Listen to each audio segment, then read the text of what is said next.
বাহ, খুব ভালো। আমি এবার আসি, আমার আবার রাজদরবারে কাজ আছে। মনে হচ্ছে মহারাজকে এবার আমি পটাতে পারবো, আর আমার পকেটও ভারী করতে পারবো। হি হি হি হি। এই পুতুল দিয়ে একটা কিছু করতে হবে এবার আমার। কি খবর? হ্যাঁ, এত ব্যস্ত হয়ে কোথা থেকে আসা হচ্ছে শুনি? এদিকে আমার যে মন ভালো নেই, সে কথা কি ভুলে গেছো? সেই খবর তো নিয়ে এলাম। আপনার জন্য সুখবর আছে মহারাজ। ঝালমুড়ি বিক্রেতার দোকানে লোকের ভিড়ে এদিকে আসা যাচ্ছে না। সে এক আশ্চর্য ঘটনা। কেন? ওই ঝালমুড়ি বিক্রেতার দোকানে এত মানুষ ভিড় করছে কেন? কি সেই আশ্চর্য ঘটনা?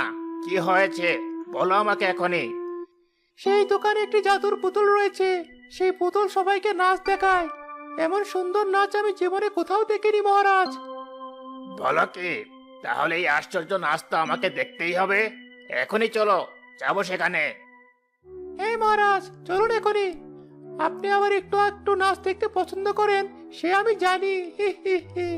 আমি বলি কি, পছন্দ হলে সেই পুতুল আপনি নিয়ে চলে আসবেন। পুতুলটা নেচে নেচে আপনার মন ভালো করবে। এটা তুমি ভালো কথা বলেছ মন্ত্রী।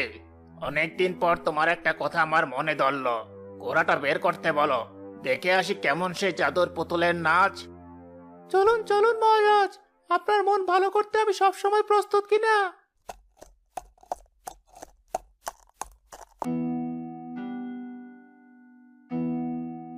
এ কি? এত মানুষের ভিড় কেন এখানে? আমি মহারাজ হয়ে এত ভিড়ে পুতুলের নাচ দেখবো নাকি? এখনই সবাইকে দূর করে দাও এখান থেকে। শুধু আমি একা নাচ দেখবো, একা। এই, সবাই এখনই এখান থেকে চলে যাও। আমাদের মহারাজ এখন পুতুল নাচ দেখবেন, আর তিনি এই ভিড়ের মধ্যে নাচ দেখতে পারবেন না। সবাই এখনই চলে যাও বলছি। এই চল চল, সবাই চল এখান থেকে, না হলে মহারাজ আবার কি শাস্তি দিয়ে বসে কে জানে। চল চল সবাই। এই ছেলে, মহারাজ নিজে এসেছেন তোমার জাদুর পুতুল নাচ দেখতে। মহারাজকে পুতুল নাচ দেখাও। ঠিক আছে মন্ত্রী মশাই, আমি এখনই দেখাচ্ছি। জাদু পুতুল, নাচ দেখাও ঝুমুর ঝুমুর। তোমার নাচ দেখবে লোকে, তালি দেবে জোরে জোরে।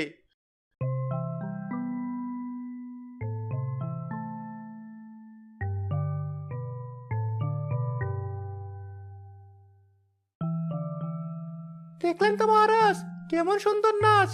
একেবারে মন ভালো করে দেওয়ার মতো। কি বলেন? হুম, এই নে, এই কড়িগুলো রাখ। আমি খুশি হয়েছি এটা দেখে, তাই খুশিতে তোর মুখে এত কড়ি ছুঁড়ে মারলাম।